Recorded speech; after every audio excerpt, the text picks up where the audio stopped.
Okay, ngayon naman, discuss natin yung paano mag-solve ng linear inequalities into variables. So, first example natin ay age problem. So, for example, we have here the sum of Maria and Juanita's age is greater than 15.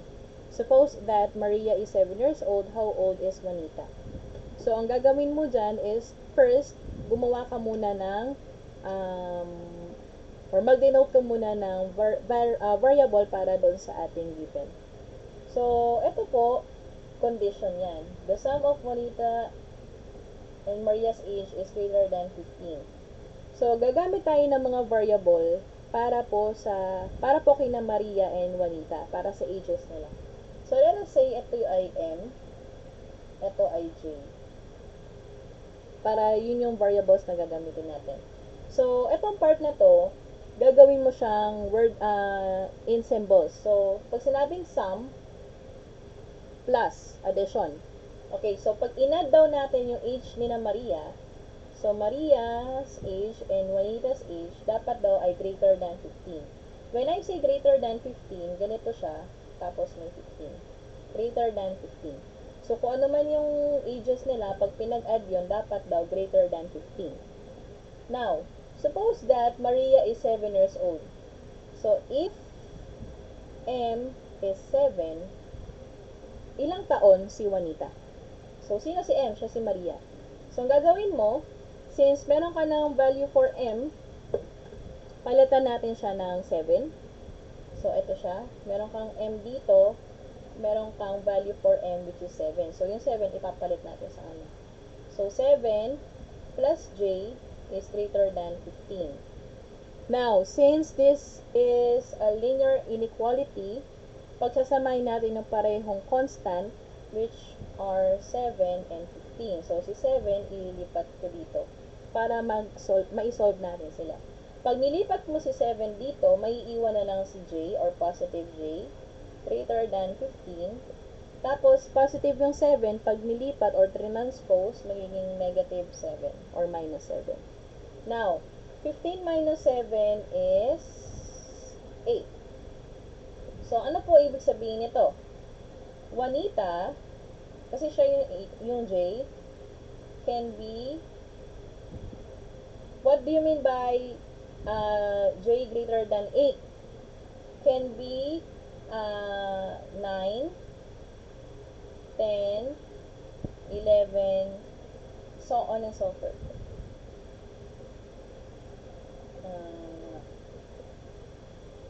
Years old.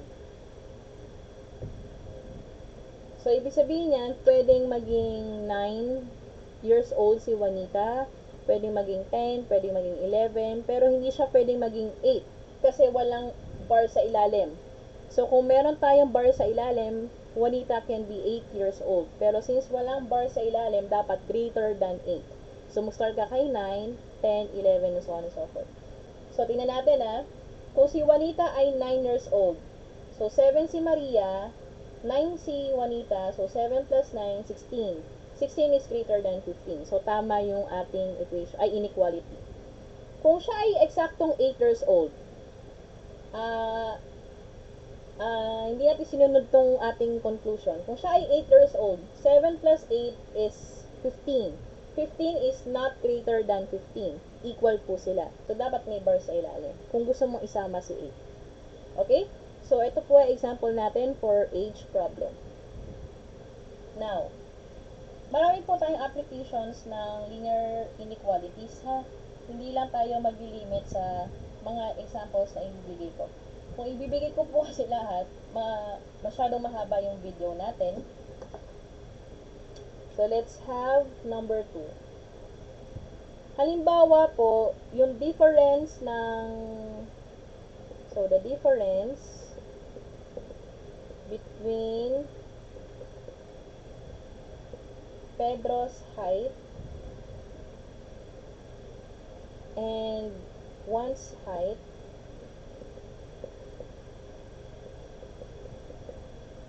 is not more than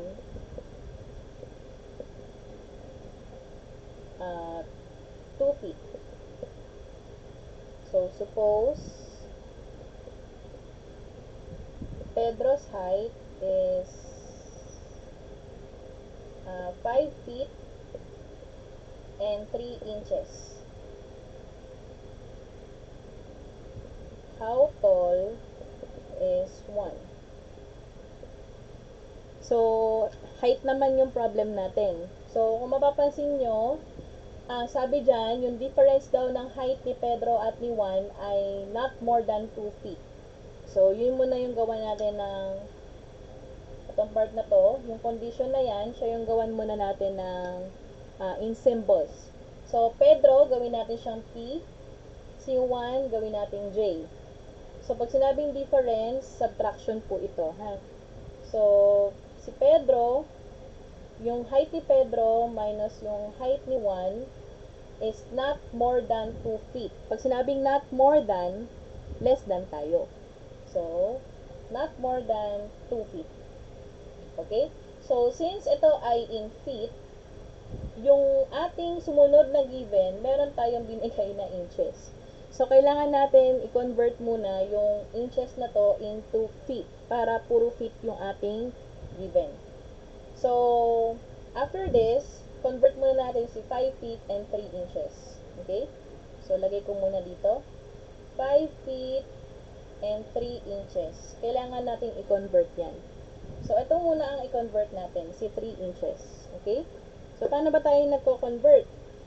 So, una, lagay mo yung given sa'yo. So, 3 inches. Multiplied by, kung inches yan, inches yun nandito sa ilalim. Kung ano yung kailangan mo, yun yung nasa taas. Kung ano yung kailangan mong unit of measurement. Magko-convert po tayo, ha? Okay, so, sino po ang mas malaki pina feet at inch?